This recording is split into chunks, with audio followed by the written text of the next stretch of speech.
Hello, everyone, and welcome back to the channel. Today, we're diving deep into the film that didn't just scare audiences, it shook the very foundations of cinema and left a permanent scar on an entire generation. We're talking about the one, the only, The Exorcist. Released in 1973, William Friedkin's masterpiece wasn't just another horror movie. It was a cultural phenomenon. People lined up for blocks, braving freezing temperatures just to experience the terror firsthand. And experience it they did. There were widespread reports of audience members fainting, vomiting, and even having heart attacks in theaters. Paramedics were often on standby. It was more than a film. It was a public ordeal, a shared trauma that people for some reason couldn't get enough of. So, what made The Exorcist so uniquely terrifying? It wasn't just about jump scares. The film taps into something far deeper, far more primal.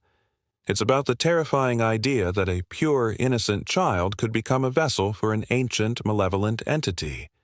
It's the ultimate violation of innocence, the corruption of everything we hold sacred. The story, based on William Peter Blatty's novel, follows 12-year-old Regan McNeil, a sweet girl living with her actress mother, Chris, in Georgetown. Their idyllic life is shattered when Regan begins to exhibit bizarre and violent behavior.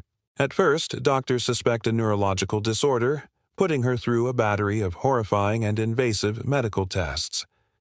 The scene with the arteriogram is, for many, one of the most disturbing parts of the film. A stark reminder of how terrifying the medical unknown can be, even before we get to the supernatural. When medicine and psychiatry fail, offering no answers and no hope, a desperate Chris McNeil turns to the last resort she can think of: the Catholic Church. This is where the film's central conflict truly ignites. The battle isn't just fought with crucifixes and holy water, it's a battle of faith versus doubt, science versus the supernatural, and, ultimately, good versus evil. Enter Father Damien Karras, a priest and psychiatrist who is wrestling with a profound crisis of faith following the death of his mother. He's a man of God who is losing his belief in God. When he's asked to assess Regan, he approaches the situation with skepticism, looking for any rational, psychological explanation for her condition. He represents the modern, logical mind confronting something that defies all logic. The scenes between Karras and the possessed Regan are legendary. The demon, Pazuzu, is cunning and cruel. It doesn't just use brute force, it uses psychological warfare. It taunts Karras with the voice of his deceased mother, exploiting his deepest guilt and sorrow. It's a brilliant, insidious form of horror that gets under your skin because it's so personal and so cruel. The makeup and special effects, created by the legendary Dick Smith, were groundbreaking for their time and are still shockingly effective today. Linda Blair's transformation into a grotesque, possessed figure is unforgettable. The head-spinning, the spider walk, which was actually cut from the original theatrical release but later restored, and the guttural, demonic voice provided by actress Mercedes McCambridge all combined to create an image of pure terror that has been seared into our collective consciousness. McCambridge's contribution, by the way, is a story in itself. To achieve that horrifying voice, she reportedly chain-smoked, consumed raw eggs, and even bound herself to a chair to simulate the feeling of being trapped within the demon's rage.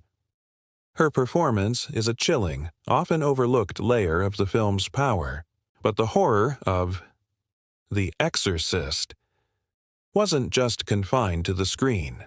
The production itself has become the stuff of legend, surrounded by tales of a supposed curse. A mysterious fire destroyed most of the set, yet strangely left Regan's bedroom untouched. Several people associated with the film, including actors Jack McGowan and Vasiliki Meliaros, passed away before the movie was even released. Ellen Burstyn, who played Chris McNeil, suffered a permanent spinal injury during a stunt. Linda Blair also injured her back. Some even claim a lightning strike hit a church across the street from a theater showing the film on its opening weekend. Whether you believe in curses or chalk it up to a string of bizarre coincidences, these stories added another layer of mystique and fear to the film. It made audiences feel like they weren't just watching a movie about evil, they were brushing up against something genuinely malevolent. Director William Friedkin even brought in a priest to bless the set multiple times during production, hoping to calm the increasingly unnerved cast and crew. When the church finally sanctions an exorcism, the film introduces its second priest, Father Lancaster Marin, played with quiet, commanding authority by the great Max von Sydow. Marin is the experienced veteran exorcist. He has faced this demon before, in a different time and a different place, and he knows the immense danger they are facing. The final act of the film becomes an epic, grueling showdown in Regan's bedroom. It's an exhausting, claustrophobic battle of wills between two priests and an ancient evil, with a young girl's soul hanging in the balance. The power of this climax lies in its restraint as much as its spectacle. It's not an action-packed fight. It's a slow, methodical, spiritual war of attrition. The demon throws everything it has at them: obscenities, blasphemies, physical assaults. But Marin and Karras hold their ground, relying on the power of their ritual and their faith. The film's ending is famously ambiguous and somber. It doesn't offer a simple, happy resolution where everyone walks away unscathed. There is a great sacrifice. Good may have triumphed, but it came at a terrible cost, leaving the survivors scarred and the audience deeply unsettled. This refusal to provide easy comfort is one of the key reasons The Exorcist has endured. It feels real. It suggests that battles with darkness leave permanent marks. Decades later, The Exorcist remains the benchmark against which all possession films are measured. It was the first horror film to be nominated for a Best Picture Oscar, ultimately winning for Best Adapted Screenplay and Best Sound. It legitimized the genre in a way no film had before, proving that horror could be prestigious, intelligent, and deeply profound. Its influence is immeasurable. From its gritty, documentary-style realism to its exploration of faith and doubt, its DNA can be found in countless horror films that followed. But none have ever quite captured the same lightning in a bottle, that same raw, visceral power to terrify. It's a film that asks big questions. What is the nature of evil? How strong is our faith when truly tested? And what happens when the mundane world collides with the sacred and the profane? The Exorcist is more than just a horror movie. It's a theological thriller, a family drama, and a psychological study all rolled into one. It's a film that stays with you long after the credits roll, making you check the locks and maybe, just maybe, question what lies in the darkness. It proved that sometimes the most terrifying monsters are the ones we can't see. What are your memories of watching The Exorcist for the first time? Did it scare you as much as the legends say? Let me know down in the comments. I'd love to read your stories. Thank you so much for joining me on this deep dive into a true horror classic. If you enjoyed this video, please give it a thumbs up, and don't forget to subscribe and hit that notification bell so you don't miss our next exploration into the world of cinema. Until next time, stay safe and keep watching. On The Only Jaws, released in 1975. This Steven Spielberg classic did more than just tell a story about a giant shark. It tapped into a primal human fear and made millions of people think twice before ever dipping their toes in the ocean again. How did a movie about a rogue great white become the very first summer blockbuster? How did it turn a 27-year-old director into a household name and redefine the entire landscape of modern filmmaking? It's a story filled with behind-the-scenes chaos, groundbreaking techniques, and a mechanical shark that famously refused to work. So grab your life jackets, because we're about to explore how Jaws went from a troubled production to a global cultural phenomenon. Let's set the scene. It's the mid-1970s. The novel, Jaws, by Peter Benchley, is a bestseller, a thrilling page-turner about a fictional Long Island resort town, Amity Island, terrorized by a man-eating shark. Universal Pictures snapped up the rights, and they handed the directing reins to a young, ambitious filmmaker named Steven Spielberg.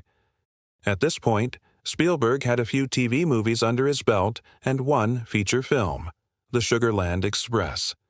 He was talented, but he wasn't yet the titan of industry we know today. Spielberg saw the potential for something more than just a monster movie. He envisioned a suspense thriller, a character-driven story about three very different men forced to unite against a common, seemingly unstoppable enemy. He famously told the producers, "I want to do the film if I can change the last 2/3 of the book." He wanted to get off the land and onto the water, to put the audience right there in the boat with the hunters.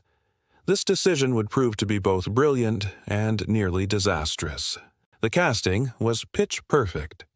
Roy Scheider as the everyman police chief, Martin Brody, a man who is literally afraid of the water and has to confront his greatest fear to protect his family and town. Richard Dreyfuss as the sharp, wisecracking oceanographer Matt Hooper, representing science and reason. And then there's the unforgettable Robert Shaw as Quint, the grizzled, obsessive shark hunter, a man seemingly born from sea salt and folklore. The chemistry between these three actors is the beating heart of the film.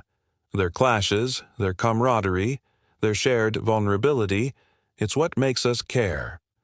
But let's talk about the real star of the show, or rather, the star that was supposed to be.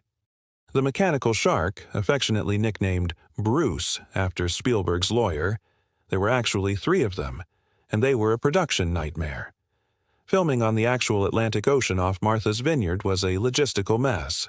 The saltwater corroded the shark's electronics, the hydraulics failed constantly, and the multi-million-dollar prop would frequently sink. The planned 55-day shoot ballooned to a grueling 159 days. The crew was exhausted, the budget doubled, and everyone thought the film was going to be a colossal failure. But here's where the magic happened. This is a classic case of creative genius born from limitation. Since Spielberg couldn't reliably show the shark, he was forced to suggest it. And that decision is what makes Jaws so terrifying. Instead of a monster, we get a fin. We get the ominous sight of yellow barrels being pulled underwater by an unseen force. We get that iconic 2-note theme from composer John Williams, "Duh, done, duh, done." A simple, primal score that signals impending doom far more effectively than any visual effect could. Think about the opening scene. We never see the shark. We only see its perspective, moving through the water towards its first victim. We experience the attack through her terror, her screams, and the horrifying silence that follows. By withholding the shark, Spielberg plays on our imagination, and what we imagine is always far scarier than what we can see. When we finally do get a full reveal of Bruce, more than halfway through the film, it's in that legendary "you're gonna need a bigger boat" scene. The impact is staggering precisely because we've waited so long for it. The film's structure is a masterclass in building tension. The first half is a slow-burn thriller on land. Chief Brody knows there's a danger, but he's battling the town's mayor, who is more concerned with summer tourism dollars than public safety. This political and social drama grounds the story in reality. It's a conflict between public safety and economic interest, something that feels incredibly relevant even today. Once the hunt begins, the movie transforms into a high-seas adventure, a modern-day Moby Dick. It becomes a story of man versus nature, with our 3 heroes isolated on Quint's boat, the Orca. The claustrophobia of that small vessel, surrounded by the vast, unforgiving ocean, is palpable. The famous Indianapolis speech, delivered with haunting perfection by Robert Shaw, is a chilling monologue that elevates the film from a simple creature feature to something profound. It is a ghost story told in the dead of night that explains Quint's obsession and contextualizes the true horror of what they're facing. When Jaws was finally released in the summer of 1975, its success was unprecedented. It wasn't just a hit, it was a phenomenon. People lined up around the block. It shattered box office records, becoming the highest-grossing film of all time until Star Wars came along 2 years later.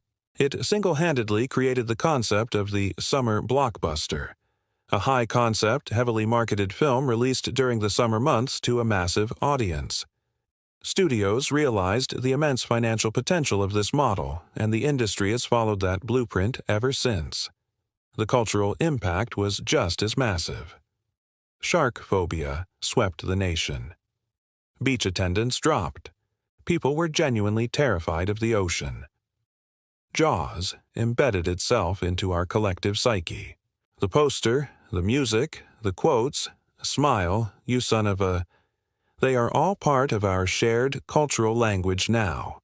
So, why does Jaws still hold up nearly 50 years later? It's because it's not really about a shark. It's about our fears. Fear of the unknown, fear of nature's power, fear of authority failing us.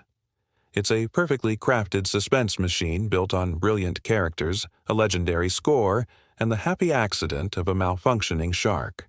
Spielberg's setback became his greatest asset, forcing him to create a film that relies on suspense and atmosphere rather than just cheap scares. It's a testament to the power of storytelling and the idea that sometimes less is so much more. It's a movie that proved that a story about a big fish could be a work of art, a thrilling adventure, and a terrifying horror film all at once. It's a true classic that feels as fresh and frightening today as it did in 1975. What are your favorite moments from Jaws? Do you remember the first time you saw it? Let me know down in the comments. I'd love to read your thoughts, and if you enjoyed this deep dive, don't forget to hit that like button and subscribe for more explorations of cinematic history. Thanks for watching, and I'll see you in the next video. That feeling but amplified 1,000 times, trapped in a sprawling, isolated hotel, buried under feet of snow. This isn't just any hotel, it's the Overlook, and for one family their winter stay is about to become a living nightmare. Today, we're checking into Stanley Kubrick's 1980 masterpiece of psychological horror, The Shining. The Shining isn't your typical ghost story with jump scares around every corner. It's something far more sinister. It's a slow, creeping dread that seeps into your bones, a masterclass in building atmospheric tension. We follow the Torrance family: Jack, a struggling writer and recovering alcoholic, his wife, Wendy, and their young son, Danny. Jack takes a job as the winter caretaker for the Overlook Hotel, a grand, historic resort nestled deep in the Colorado Rockies. The plan is simple: 5 months of solitude to focus on his novel. But the Overlook has other plans. From the moment they arrive, something is deeply wrong. The hotel's manager warns them about a previous caretaker who succumbed to cabin fever and murdered his family. It's a chilling piece of history that Jack casually dismisses. But we, the audience, know better. The hotel isn't just empty. It's filled with the echoes of its dark past. And young Danny, with his psychic ability known as The Shining, can see it all. He sees the ghostly twin girls in the hallway, the river of blood gushing from the elevator, the decaying woman in room 237. These aren't just visions, they are warnings. The hotel is alive, and it's hungry. The genius of Kubrick's direction is how he uses the very space of the hotel to create a sense of disorientation and entrapment. The vast, empty ballrooms and impossibly long corridors feel both immense and suffocating. The geometric patterns on the carpet seem to shift and pulse with a malevolent energy. The famous Steadicam shots following Danny on his tricycle through the labyrinthine hallways create a relentless sense of pursuit, even when nothing is chasing him. The hotel itself becomes a character, a predator slowly closing in on its prey. At the heart of the horror is Jack Nicholson's iconic performance as Jack Torrance. We witness his gradual descent from a frustrated writer into a homicidal maniac. Is it the isolation that drives him mad? Is it the hotel's influence, preying on his weaknesses and frustrations? Or was the madness there all along, just waiting for the right key to unlock it? Nicholson's performance is a terrifying tightrope walk between dark comedy and pure menace. His famous line, "Here's Johnny" wasn't even in the script. It was an ad-lib that perfectly captured the character's unhinged state. His transformation is so complete that by the end, the man who arrived seeking peace has become the hotel's most terrifying monster.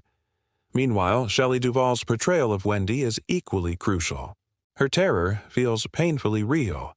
She's not a typical horror movie heroine. She's an ordinary woman trapped in an extraordinary and horrific situation, trying desperately to protect her child from the man she once loved. Her wide-eyed panic and frantic desperation make the threat feel immediate and visceral. You feel her fear as she realizes the true nature of the danger is not just the ghosts in the hotel, but the monster sleeping in her bed. And then there's the mystery. The Shining is a film layered with ambiguity and symbolism, which is why people are still debating its meaning over 40 years later. What is the significance of the hedge maze? What does the final photograph of Jack from 1921 truly mean? Has he always been at the Overlook? Is he a reincarnation of a past guest, doomed to repeat a cycle of violence forever? Kubrick deliberately leaves these questions unanswered, forcing us to confront the unsettling possibilities. The horror isn't just what you see on screen. It's what lingers in your mind long after the credits roll. The film challenges our perception of reality, time, and sanity. The film's score is another key element. The dissonant, screeching strings and unsettling ambient sounds are perfectly orchestrated to keep you on edge. It's a soundscape of insanity, mirroring Jack's deteriorating mental state and the hotel's malevolent presence. There are no moments of relief, no cathartic release, just a constant, gnawing tension that builds and builds until the explosive, chilling climax in the snow-covered hedge maze. The Shining fundamentally changed the horror genre. It proved that horror could be artistic, psychological, and deeply unsettling without relying on cheap tricks. It's a film that explores the darkness within ourselves, the fragility of the human mind, the destructive power of isolation, and the ghosts of the past that can haunt the present. The Overlook Hotel isn't just a place. It's a metaphor for a mind unraveling, a family falling apart. The true horror is the realization that the most terrifying monsters are often the ones we know and love. So, is The Shining the scariest movie ever made? That's for you to decide. But its power to disturb, to provoke thought, and to linger in your nightmares is undeniable. It's a perfectly crafted labyrinth of fear, and once you enter, you might find that a part of you, like Jack, will always be at the Overlook. What are your theories about the film? Let me know in the comments below. I'd love to read your interpretations of this cinematic puzzle. Thanks so much for watching and exploring the chilling corridors of the Overlook with me. If you enjoyed this deep dive, please give this video a like and subscribe to the channel for more content. We'll see you in the next one. Stay safe. What if you could travel back in time and see the world they grew up in? It's a fascinating thought, right? Well, back in 1985, one movie took that idea and turned it into one of the most beloved cinematic adventures of all time. We're talking, of course, about Back to the Future. So grab your hoverboard, or maybe just a comfy seat, because today, we are firing up the DeLorean to 88 miles per hour and taking a deep dive into the film that made us all believe in the power of 1.21 gigawatts. This isn't just a movie about a plutonium-powered sports car. It's a story about family, destiny, and the crazy, unpredictable chaos that happens when you accidentally mess with the past. The story kicks off with Marty McFly, a typical 80s teenager. He's got big dreams of being a rock star, a cool girlfriend named Jennifer, and a family that's, well, a little underwhelming. His dad, George, is constantly being pushed around by his supervisor, Biff Tannen. His mom, Lorraine, seems disappointed with how her life turned out. The whole McFly family feels stuck in a rut.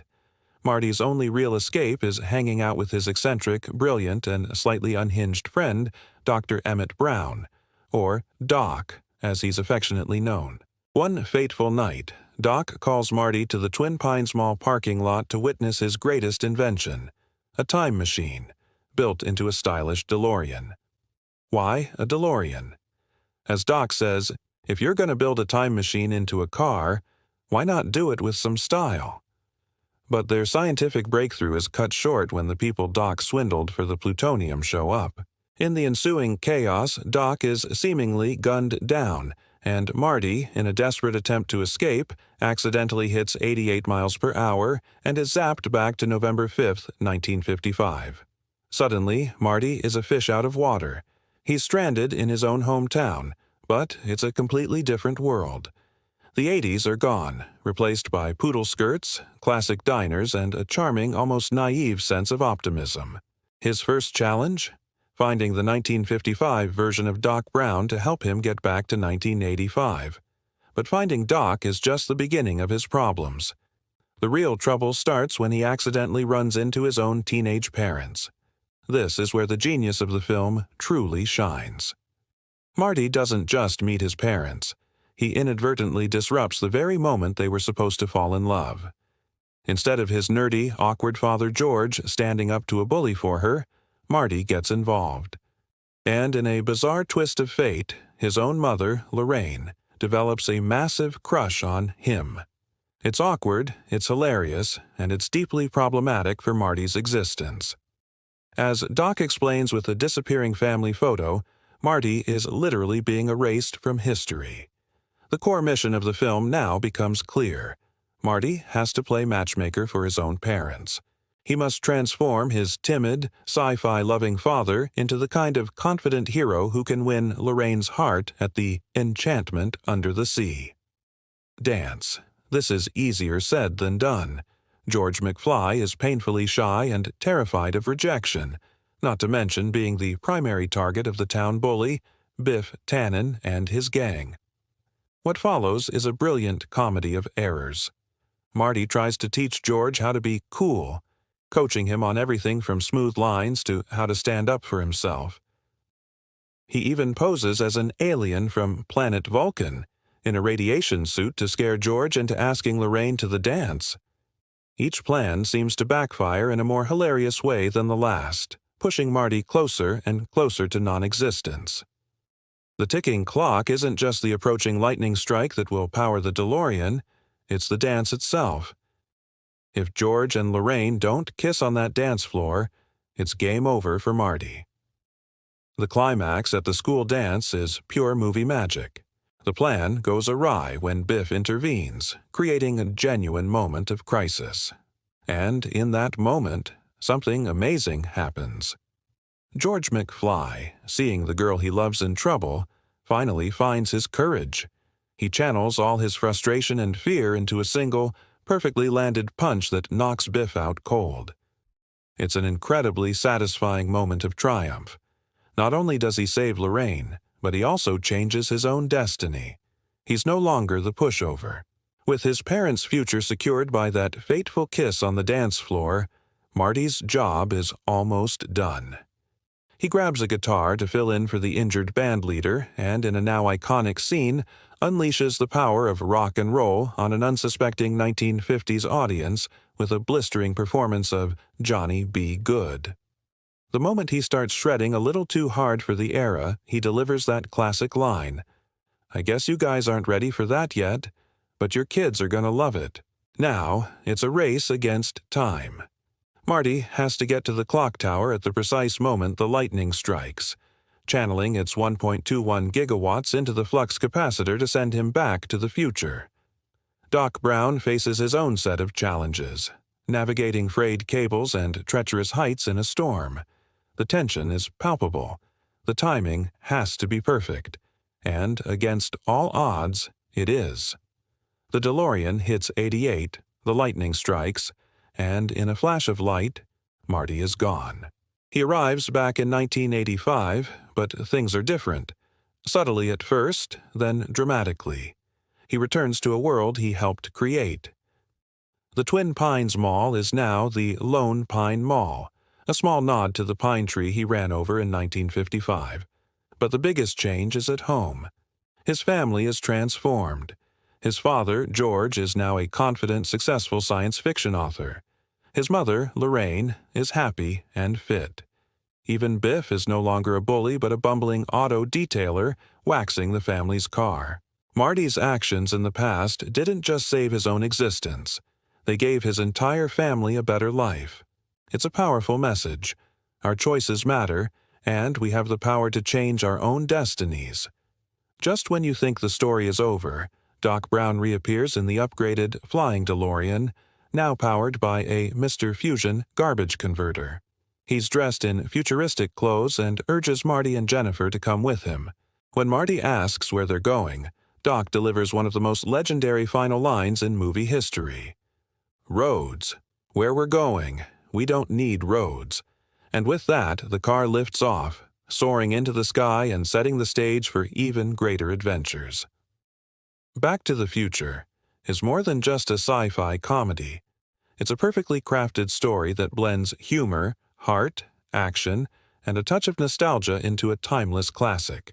It's a film that resonates with every generation because it taps into universal themes: the desire to connect with our past, the hope for a better future, and the courage to become the person we're meant to be. The chemistry between Michael J. Fox as Marty and Christopher Lloyd as Doc is electric, creating one of cinema's most unforgettable duos. 30-plus years later, Back to the Future remains a pop culture phenomenon. It's a testament to brilliant storytelling, unforgettable characters, and the pure, unadulterated fun of a great movie adventure. It reminds us that the future isn't written yet. It's whatever we make it, so make it a good one. What's your favorite moment from Back to the Future? Let me know down in the comments. I'd love to hear your thoughts. And if you enjoyed this trip back in time, don't forget to hit that like button and subscribe for more deep dives into your favorite films. Thanks for watching, and I'll see you in the next video. In 1999, a little indie film dropped and completely shattered the line between what was real and what was a movie. It wasn't just a horror film, it was an event, a cultural phenomenon that had people genuinely believing 3 student filmmakers had vanished in the woods of Maryland. That film was the Blair Witch Project. So, how did this low-budget, shaky-cam movie become one of the most profitable and influential horror films of all time? Let's rewind and dive into the woods to uncover the story behind the Blair Witch. The genius of the Blair Witch Project started long before anyone saw a single frame of the film. The creators, Daniel Myrick and Eduardo Sanchez, were film students who had a brilliantly simple idea. What if we made a horror movie that looked and felt completely real? They wanted to capture genuine, authentic fear. To do this, they threw out the traditional script and filmmaking rulebook. They cast 3 relatively unknown actors: Heather Donahue, Joshua Leonard, and Michael C. Williams. The actors weren't given lines to memorize. Instead, they were given the basic premise. You are film students shooting a documentary about a local legend known as the Blair Witch. You will hike into the Black Hills Forest to find evidence. That's it. The directors then sent them into the woods for 8 days with their own camera equipment. The actors were responsible for filming everything themselves. This is crucial. The shaky, unprofessional-looking footage wasn't a stylistic choice made in editing. It was the raw material. The actors were truly navigating, camping, and living in the woods. But here's where the psychological manipulation began. The directors weren't just letting them camp, they were orchestrating a campaign of terror from the shadows. Each day, the actors would find notes and film canisters and milk crates left for them. These notes gave them clues about where to go next, but also slowly reduced their food supplies. Day by day, they were getting more tired, more hungry, and more irritable. The arguments you see on screen, the frustration, that wasn't just acting, it was real. At night, the directors would torment them. They would snap twigs just outside the tent, play recordings of children laughing, and even shake their tent violently in the middle of the night. The actors had no idea who or what was making these noises. They were genuinely terrified. The famous scene where Heather gives her tearful, desperate apology to the camera? That was filmed after a particularly grueling night of what she believed were real, unexplained terrors. She thought she might not make it out of the woods. That level of fear is something you just can't fake.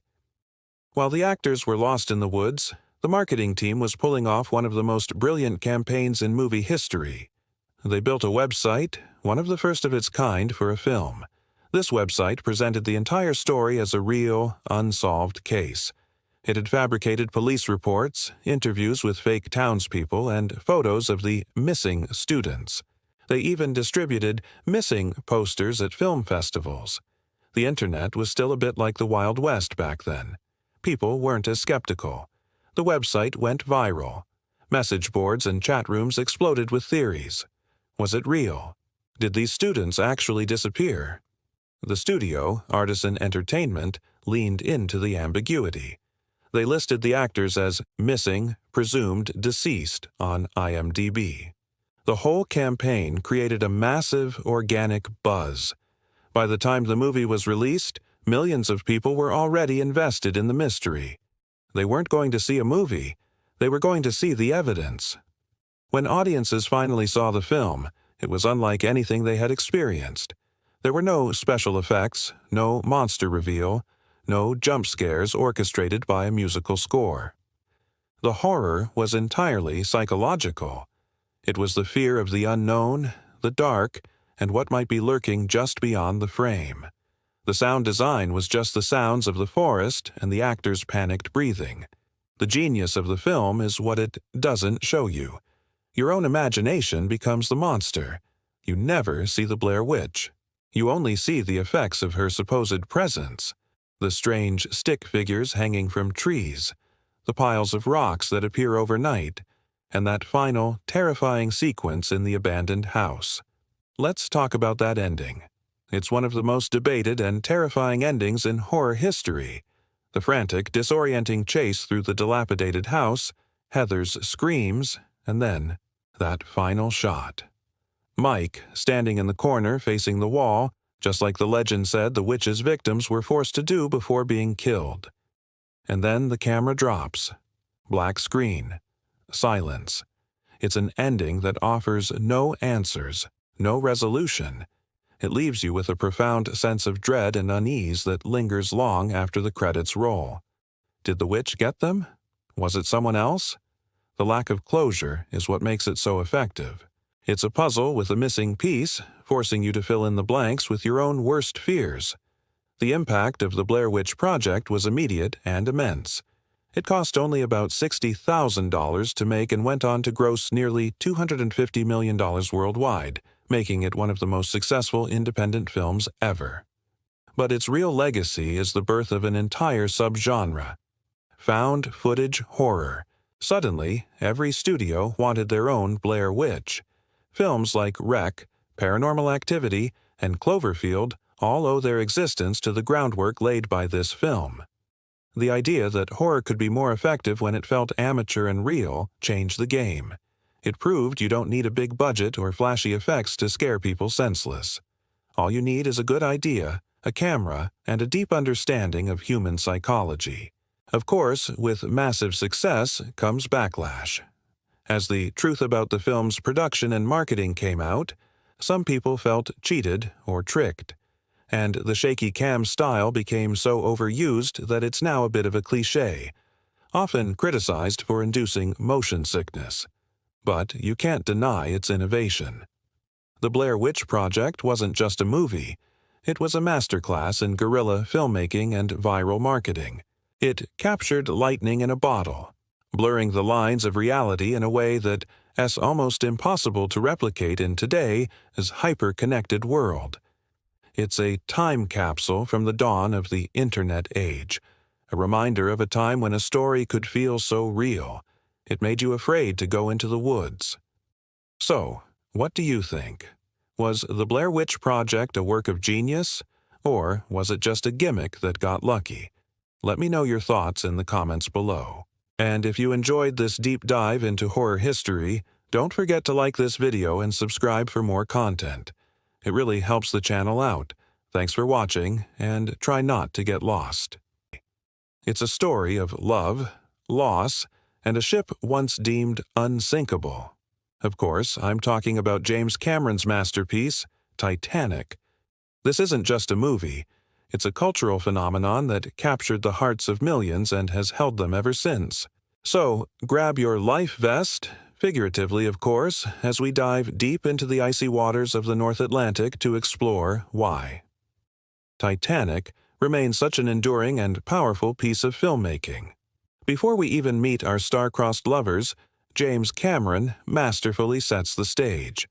The film opens not in 1912, but in the present day, with a team of deep-sea explorers led by Brock Lovett.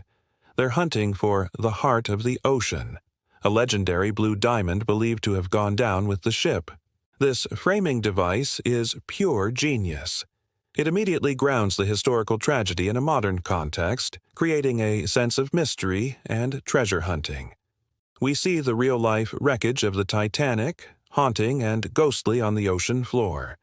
Cameron, a passionate deep-sea explorer himself, used actual footage from his own dives, lending the film an unparalleled sense of authenticity. This isn't just a set, it's a real, submerged tomb, and that gravity is felt from the very first frame. It's through this modern lens that we are introduced to the 101-year-old Rose, who sees a drawing of a young woman wearing the necklace on a news report. Her quiet declaration, "I was that girl," is the key that unlocks the past, and it's our invitation to step back in time. And what a time it was. The moment we transition to Southampton in 1912 is breathtaking. The screen explodes with life, color, and energy. We see the magnificent RMS Titanic, the largest moving object ever built by man at the time, towering over the docks. Cameron doesn't just show us a ship, he resurrects an era. He meticulously recreates the fashion, the social customs, and the palpable excitement of the maiden voyage. The ship is a microcosm of the rigid Edwardian class structure. We see the wealthy first-class passengers, like Rose DeWitt Bukater and her insufferably arrogant fiancé, Cal Hockley, boarding with their servants and mountains of luggage. They represent the pinnacle of society, wealthy, powerful, and utterly confined by their own rules and expectations. Then, in stark contrast, we have the steerage passengers in third class, a vibrant mix of immigrants and hopefuls dreaming of a new life in America. Among them is our hero, Jack Dawson.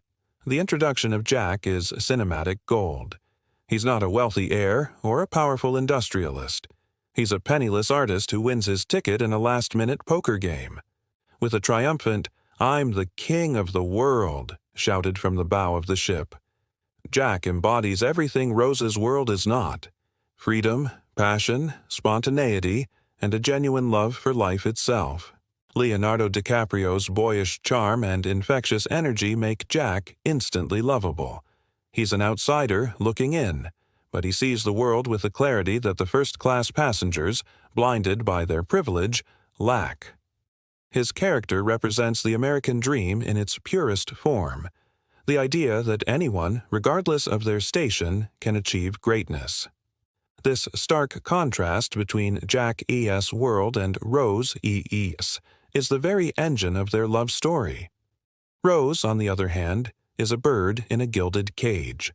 Played with incredible depth by Kate Winslet, Rose is suffocating under the weight of her family's expectations. She's engaged to Cal not for love, but to secure her family's financial future after her father's death left them in debt. She is surrounded by opulence, but her spirit is withering. Her world is a prison of polite conversation, restrictive corsets, and a future she didn't choose. The first time Jack truly sees her, she's standing at the stern of the ship, contemplating a desperate escape from her life. This is where their worlds collide.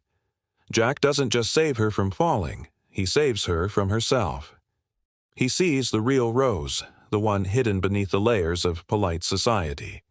He talks to her not as an object or a prize to be won, but as a person with dreams and a fire inside her. He encourages her to be her true self, teaching her to spit like a boy and to feel the sensation of flying at the bow of the ship in what is now one of the most iconic scenes in all of film history. Their romance blossoms against the backdrop of the ship's grandeur.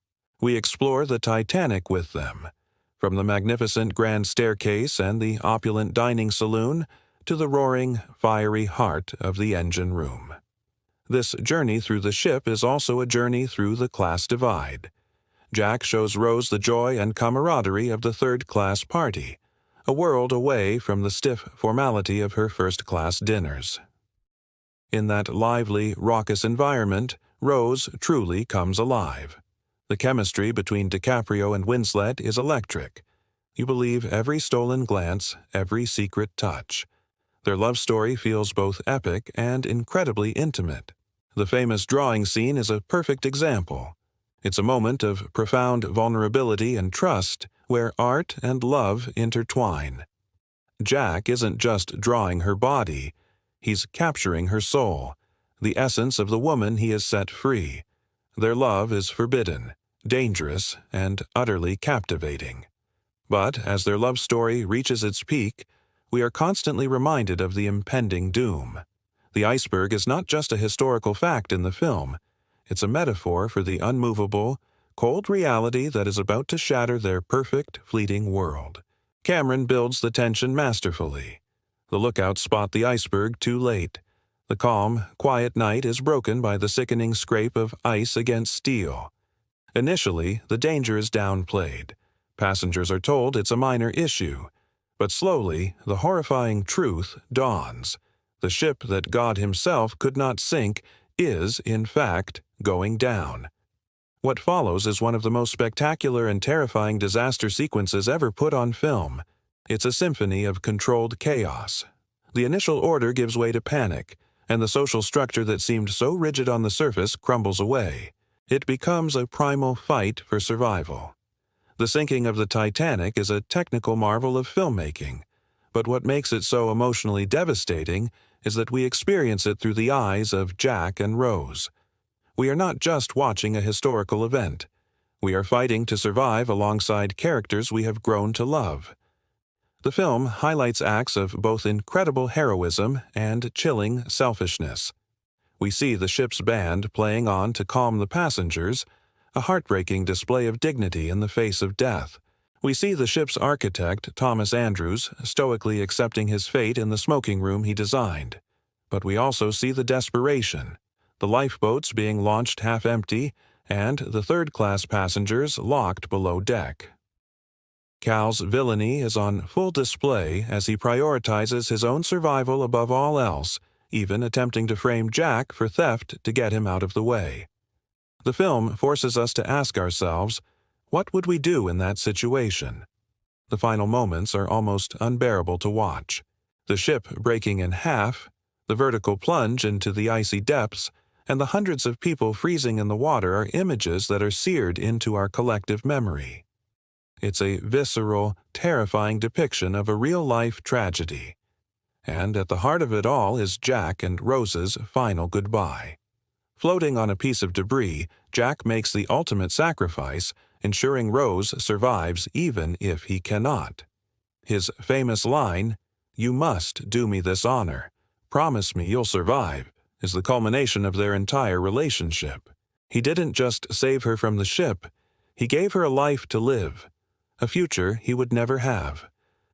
Her promise to him, "I'll never let go, Jack," isn't just about holding his hand. It's a promise to never let go of the life and the spirit he awakened in her. The film then returns to the present, to the elderly Rose finishing her story. The treasure hunter Brock, who started his journey looking for a diamond, realizes the true treasure was never the necklace. It was the story, the memory of love and survival. Rose has lived a full life, the one she promised Jack she would. The final scene, where Rose passes away peacefully in her sleep and is reunited with Jack on the grand staircase of the Titanic, surrounded by all those who perished, is a beautiful and cathartic ending. It suggests that their love is eternal, transcending time and even death itself. Whether it's a dream, heaven, or a memory, it provides a sense of peace and closure to a story defined by tragedy. Titanic is so much more than a disaster movie. It's a timeless love story, a powerful historical drama, and a technical masterpiece. It reminds us of the fragility of life, the power of love to break down barriers, and the importance of living every moment to the fullest. It's a film that made us all believe, if only for a few hours, that we were the kings and queens of the world. Thank you so much for taking this deep dive with me today. What are your favorite memories of watching Titanic for the first time? Let me know in the comments below. And if you enjoyed this video, please don't forget to hit that like button and subscribe for more content. We'll see you in the next one. In a galaxy far, far away. We're setting our Navy computer for the year 1977 to a film that didn't just break box office records, but shattered our collective imagination. We're talking about the one, the only, Star Wars, later known as A New Hope. This isn't just a movie review, it's a deep dive into the cultural phenomenon that redefined science fiction and became a modern myth for generations. Before 1977, space movies were often seen as a niche genre, sometimes campy, sometimes cerebral. But George Lucas had a different vision. He wanted to create a space fantasy, a swashbuckling adventure that blended classic mythology, Saturday morning serials, Kurosawa films, and westerns, all set against a cosmic backdrop. It was a risky bet.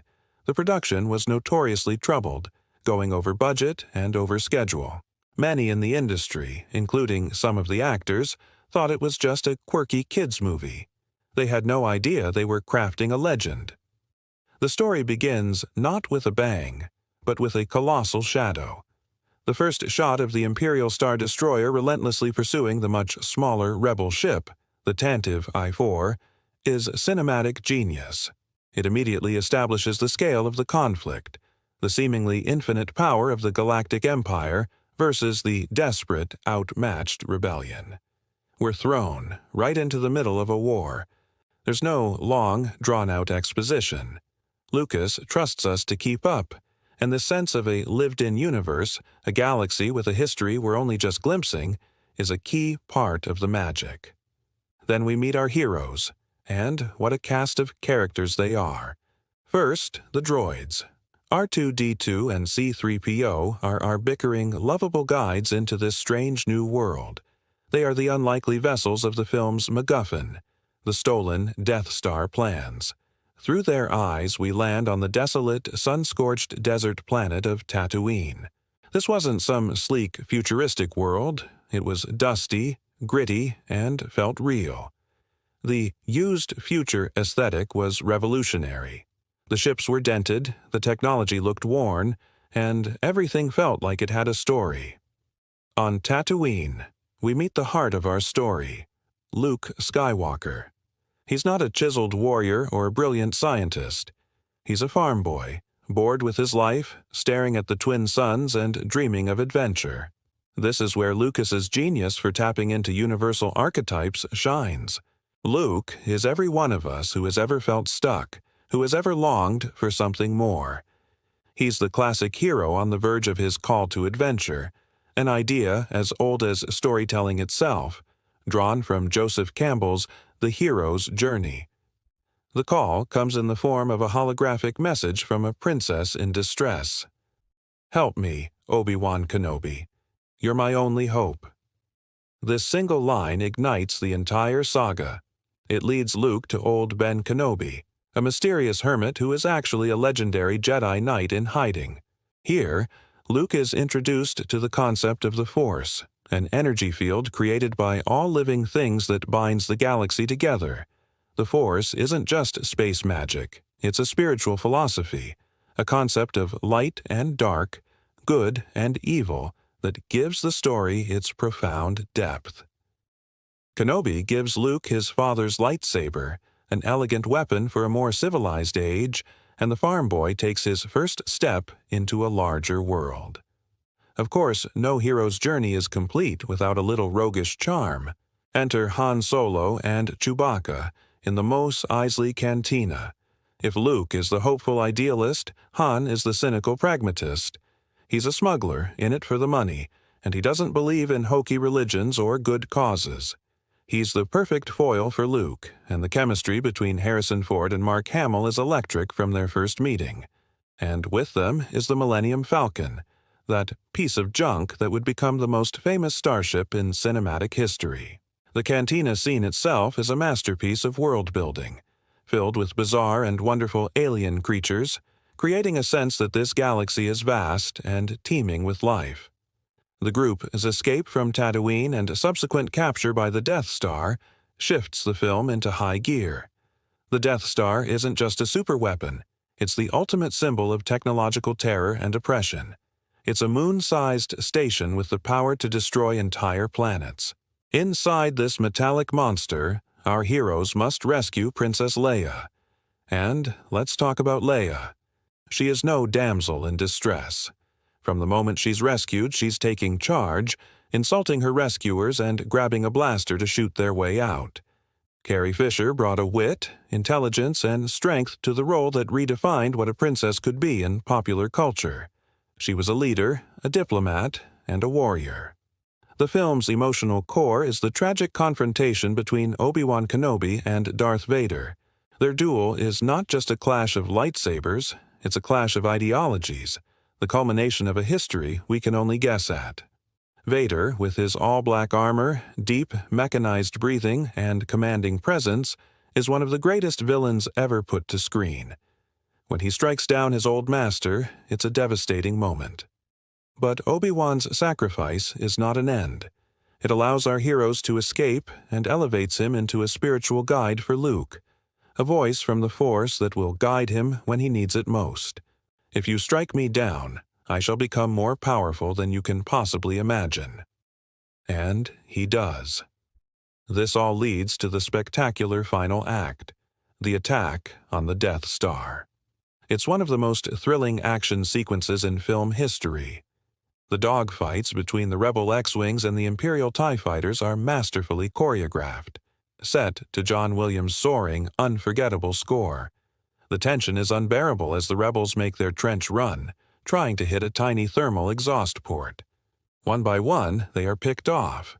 Just when all seems lost, Han Solo returns. Not for money, but because he's finally chosen a side. He's become part of the cause. In the final moments, it all comes down to Luke. Vader is on his tail. His targeting computer is locked on. But then he hears Obi-Wan's voice. "Use the Force, Luke. Let go." He turns off his computer, closes his eyes, and trusts his feelings.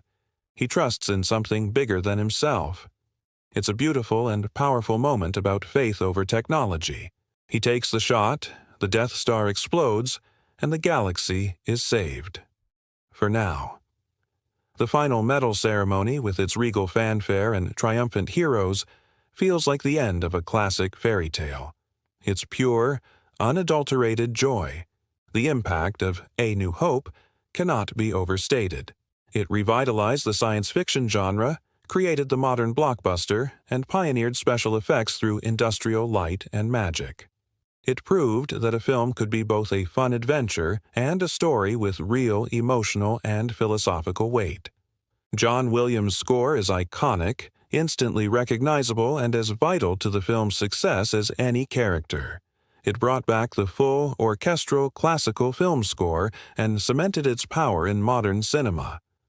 More than anything, A New Hope gave us a new mythology. It gave us heroes to root for, villains to fear, and a galaxy to get lost in. It's a story about hope, friendship, and the belief that even an ordinary person can make a difference. It's a story about choosing light over darkness, not just in the galaxy but within ourselves. It inspired a generation to look up at the stars and dream. 45 years later, that dream is still as powerful as ever. It's a timeless adventure that continues to capture our hearts and imaginations. What are your favorite memories of watching A New Hope for the first time? What does this film mean to you? Let me know in the comments below. I'd love to hear your stories. Thank you so much for joining me on this journey back to the beginning of the saga. If you enjoyed this video, please give it a thumbs up, and don't forget to subscribe and hit that notification bell so you do not miss our next deep dive. Until next time, may the Force be with you. Redefine everything you thought you knew. Today, we're diving deep into a cinematic masterpiece that did just that, and more. Let's talk about the film that not only launched a director's career into the stratosphere but also gave us one of the most iconic lines in movie history. We're revisiting the haunting and brilliant world of M. Night Shyamalan's 1999 classic, The Sixth Sense. I see dead people. This line, whispered with chilling innocence by a young Haley Joel Osment, sent shivers down the spine of audiences worldwide. But The Sixth Sense is so much more than just a ghost story.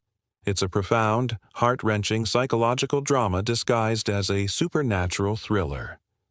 At its core, it's a story about communication, or the lack thereof. It's about bridging the gap between the living and the dead, between fear and understanding, and between a troubled child and a lost soul trying to find his way. Let's set the stage.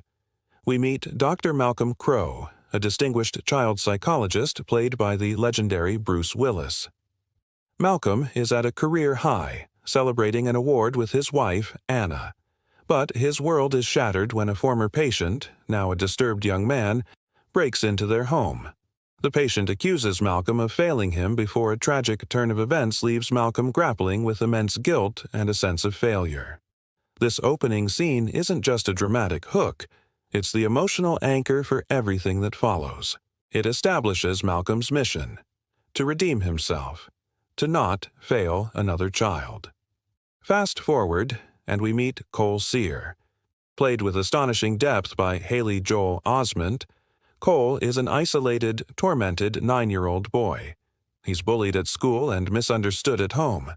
His single mother, Lynn, portrayed with raw vulnerability by Toni Collette, is at her wit's end, desperately trying to connect with a son who seems to be slipping away.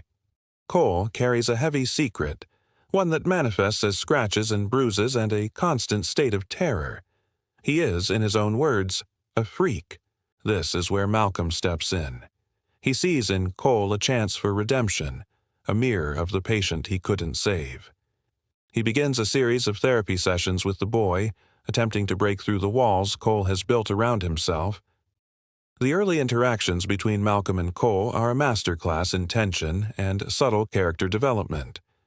Shyamalan uses quiet, intimate scenes, often confined to small spaces like Cole's bedroom or a church pew, to build their fragile trust. The camera often lingers on their faces, capturing every flicker of fear, doubt, and hope. The pacing is deliberate, almost meditative. Shyamalan resists the urge for cheap jump scares. Instead, he cultivates a pervasive atmosphere of dread. The horror in The Sixth Sense is quiet and insidious. It's the cold breath you see in a room that isn't cold. It's the sound of a cupboard opening on its own.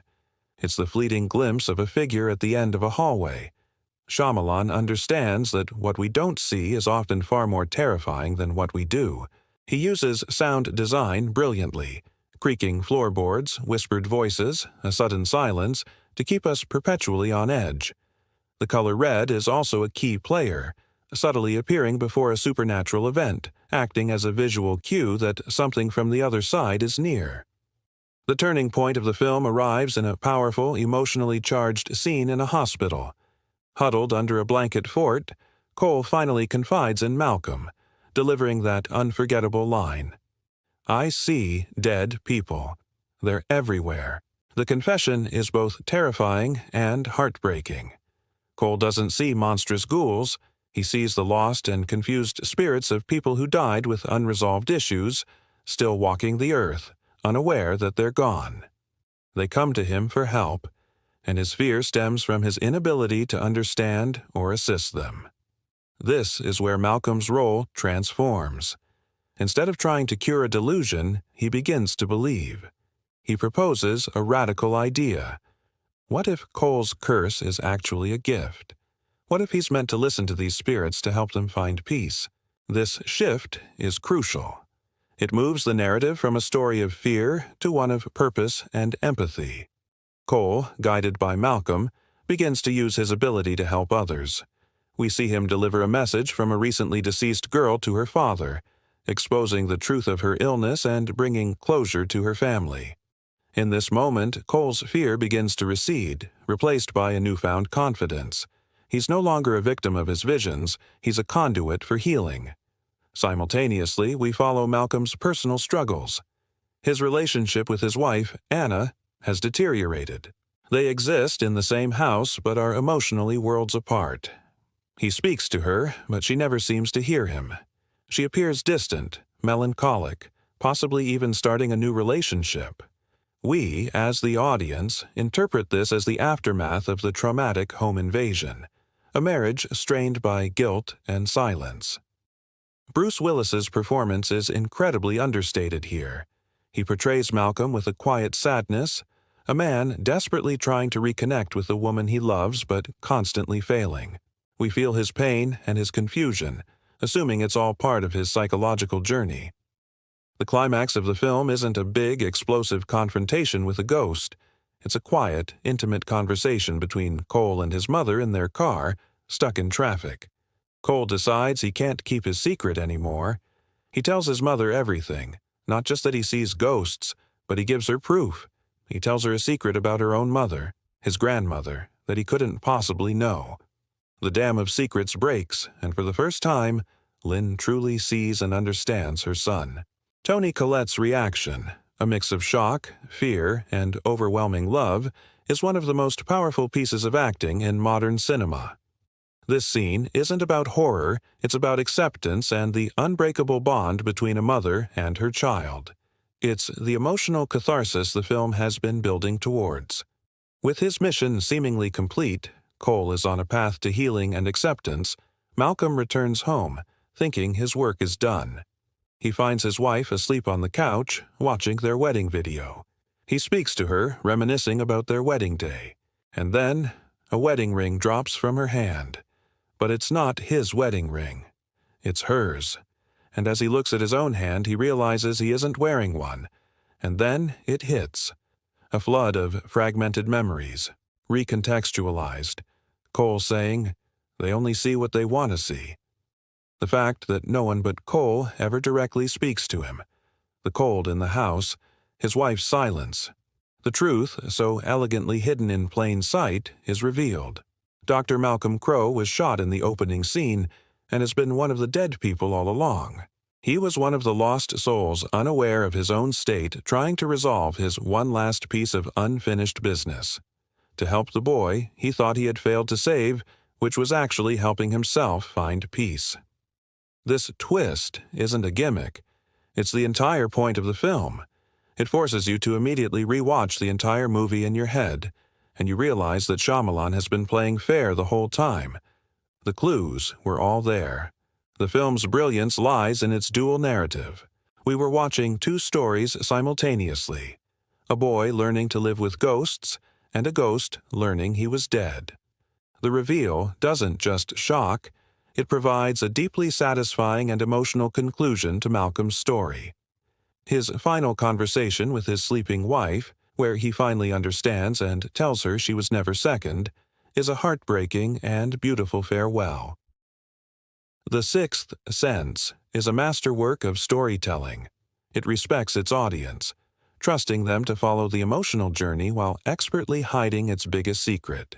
It's a film that reminds us that sometimes the deepest connections are forged in the most unexpected ways, and that the greatest fears can be overcome with a little bit of empathy and understanding. It redefined the psychological thriller and set a bar for twist endings that few films have managed to reach since. What was your reaction when you first saw the twist? Were you completely floored? Or did you see it coming? Let me know down in the comments. Thanks so much for watching. If you enjoyed this deep dive, don't forget to like, subscribe, and hit that notification bell for more content. See you in the next one. That didn't just break the rules, it shredded them, burned the pieces, and then used the ashes to create something entirely new and frightening. Get ready to pull back the shower curtain on Alfred Hitchcock's 1960 masterpiece, Psycho. Before Psycho, horror was often about giant monsters, vampires, or creatures from another world. But Hitchcock, the master of suspense, knew that the most terrifying monsters are the ones that look just like us. He wanted to bring the horror home, to place it not in a Gothic castle, but in a place as ordinary as a roadside motel. To do this, he took a huge risk. He financed the film himself, shooting it in black and white with his television crew to keep costs down, all because the major studios thought the story was too shocking, too controversial for mainstream audiences. They couldn't have been more wrong. The story begins not with a scream, but with a crime of passion. We meet Marion Crane, an ordinary real estate secretary in Phoenix, who is hopelessly in love with a man, Sam Loomis, who is buried in debt. Frustrated and desperate, she sees an opportunity when her boss entrusts her with $40,000 in cash. In a moment of impulse, she steals the money and flees the city, hoping to start a new life with Sam. This first act is classic Hitchcock, a tense, noir-ish thriller. We're in Marion's head, feeling her paranoia, her guilt, and her fear of being caught. Every police car she sees feels like a threat. We are completely invested in her journey, believing she is our protagonist. And that is Hitchcock's first brilliant deception. A storm forces Marion to pull off the main highway. Lost and exhausted, she finds a secluded, quiet place to spend the night. The Bates Motel. And here we meet its proprietor, the polite, slightly awkward but seemingly harmless Norman Bates. He's a young man who cares for his invalid mother in the ominous Gothic house looming over the motel. He offers Marion dinner, and they share a conversation in his parlor, surrounded by his taxidermy birds. It's a strangely intimate and unsettling scene. Norman talks about being trapped, about his domineering mother, and about how we all go a little mad sometimes. Marion, seeing his lonely existence, feels a pang of sympathy and decides to return the stolen money. She resolves to drive back to Phoenix and face the consequences. It feels like a moment of redemption. But she'll never get the chance. After their conversation, Marion returns to her room for a shower. And what happens next is arguably the most famous, most analyzed, and most shocking scene in cinema history. The shower scene. It lasts less than a minute, but it's a masterclass in filmmaking, using over 70 camera setups and 50 cuts to create a visceral, terrifying assault on the senses.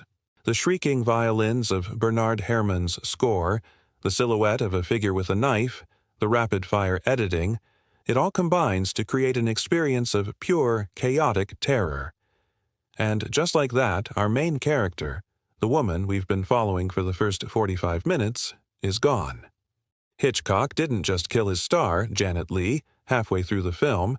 He violated a fundamental rule of storytelling. The audience was left in a state of shock, asking, if she can die, what happens now? Who is this movie even about? The film's focus then shifts entirely. We are no longer following Marion. Instead, we are left with Norman Bates cleaning up the horrific mess. The suspense is no longer about a woman on the run. It's about a man covering up a murder. Hitchcock forces us into a deeply uncomfortable position. We actually start to root for Norman to get away with it. We hold our breath as he sinks Marion's car, with her and the money inside, into the swamp. When the car momentarily stops sinking, we feel a jolt of anxiety, just as he does.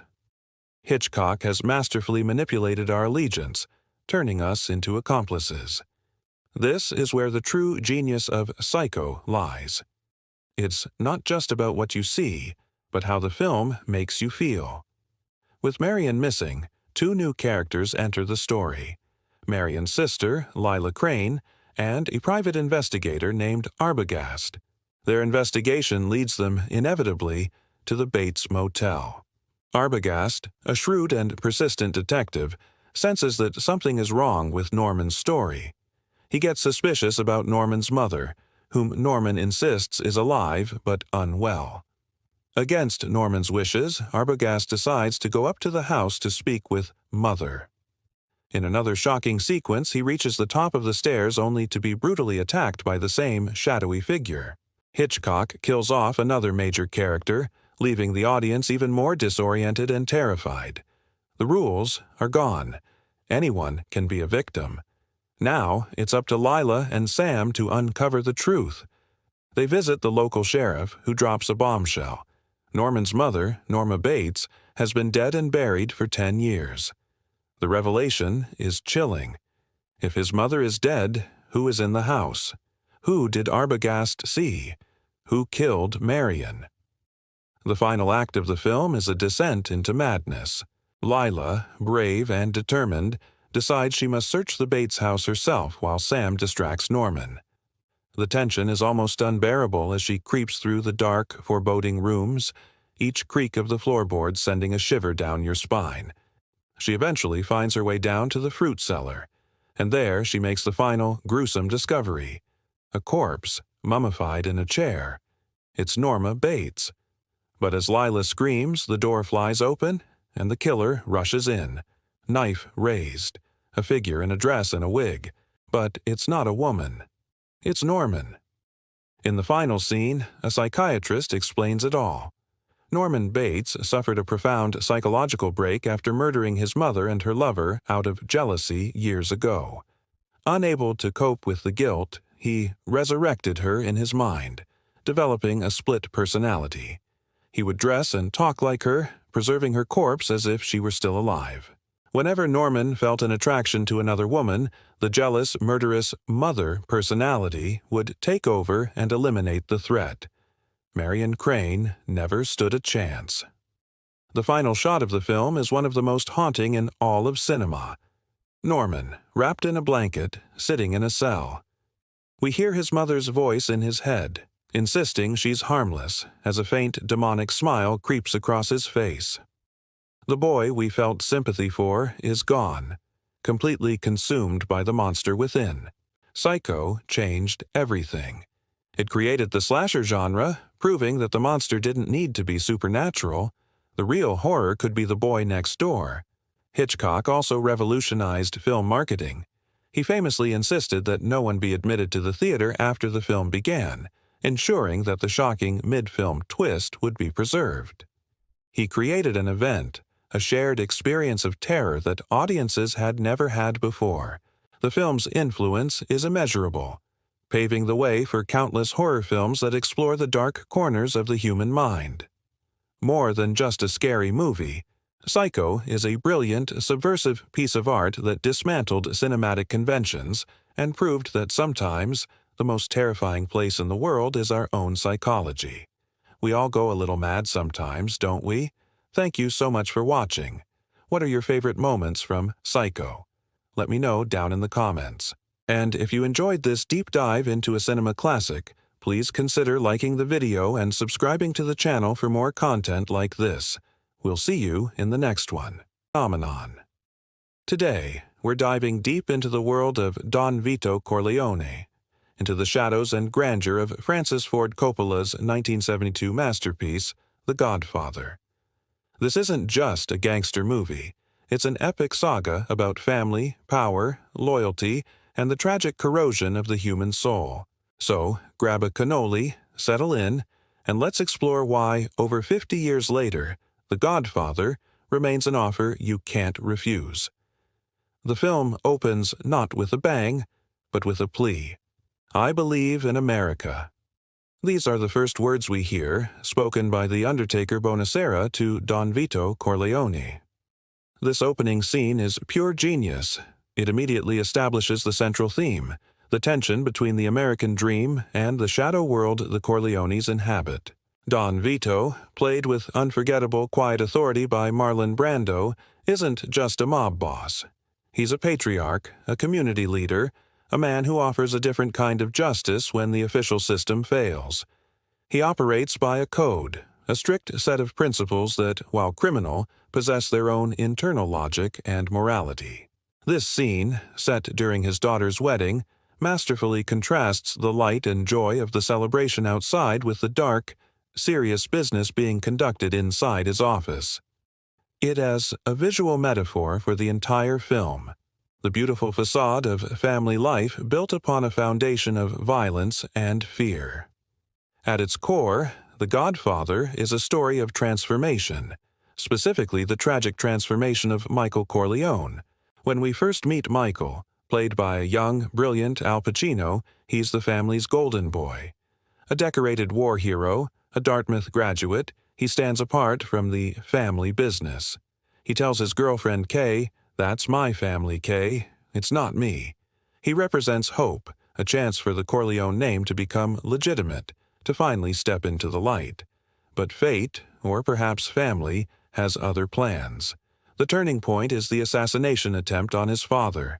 This brutal act forces Michael to confront a choice: remain an outsider or protect his family.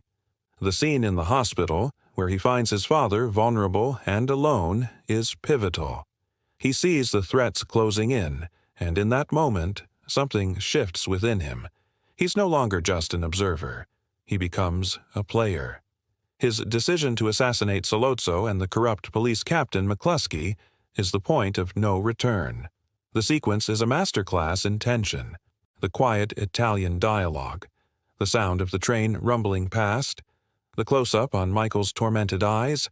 It's the baptism of a new man, a man willing to shed blood to secure his family's power. It's the moment the war hero dies and the mob boss is born. Coppola's filmmaking is nothing short of breathtaking. The cinematography by Gordon Willis is legendary. He uses darkness and shadow not just for atmosphere, but to tell the story.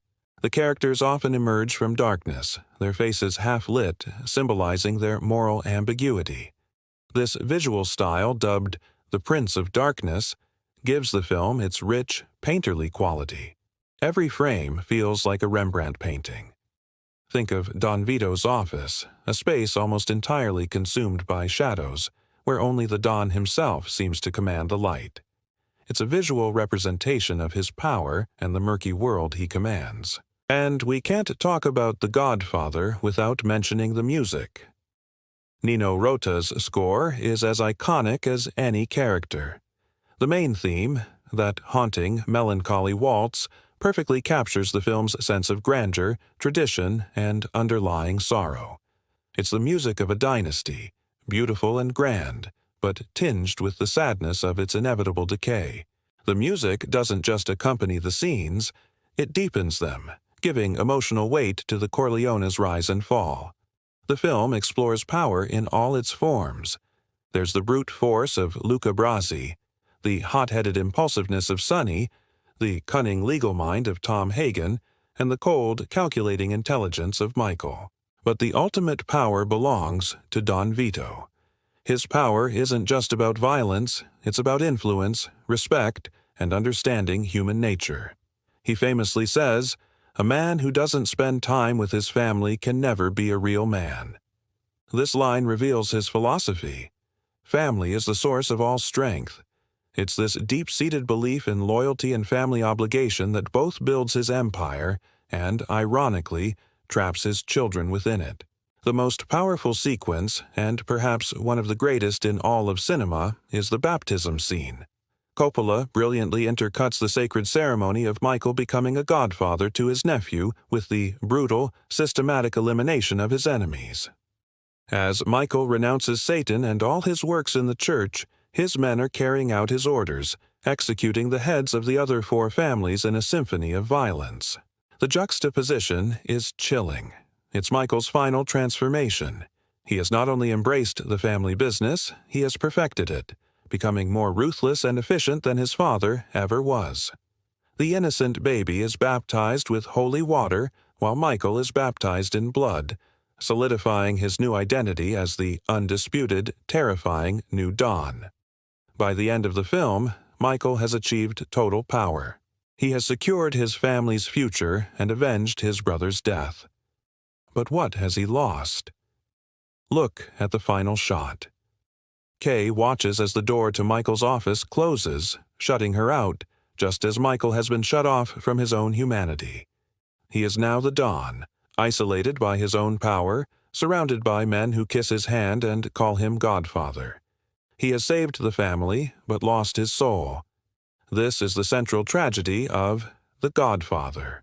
It's not about whether crime pays, it's about the price you pay to be a criminal. The moral decay is absolute. The young man who once wanted nothing to do with this life is now its master, and in doing so, has become a stranger to the woman he loves and to the man he once was. The Godfather is more than a movie. It's a piece of modern mythology. It examines the dark side of the American dream and asks profound questions about loyalty, morality, and the corrupting nature of power. Its influence on filmmaking and popular culture is immeasurable. From its unforgettable dialogue to its complex characters and stunning visuals, it's a film that continues to reward viewers with every watch. It teaches us that the choices we make, especially those made for family, can define and ultimately consume us. It's a perfect, tragic, and beautiful work of art. Thank you so much for joining me on this deep dive into a true cinematic classic. What's your favorite scene or quote from The Godfather? Let me know in the comments below. And if you enjoyed this video, please give it a thumbs up and subscribe for more explorations of the greatest films ever made. Until next time.